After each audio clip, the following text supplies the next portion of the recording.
熱鬧、五光十色嘅東京，亞洲最迷人嘅城市之一。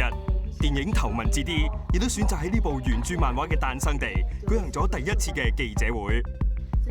頭文字 D 源自英文 Initial D， 可以解釋為從 D 開始，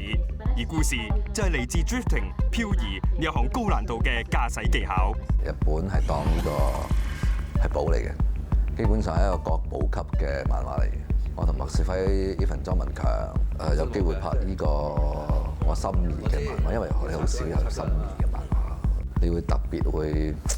俾壓力自己啊。原著漫畫連載咗將近10年，而電影只係有90分鐘，劇本無可避免要面對取捨呢個問題。因為我覺得好緊要嘅一樣嘢就係，即係你小説還小説咯，你電影還電影，你哋寧願要忠於原著啊，定係你要一個更加好嘅劇本咧？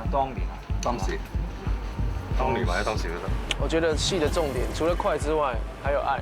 不是，是第一句，你的第一句，然後我就是就算你已經不是年輕人了，我覺得你只要有年輕的心去看這部電影，都會覺得很好看。去到所謂改編電影嘅一個最重要嘅問題就係50幾集漫畫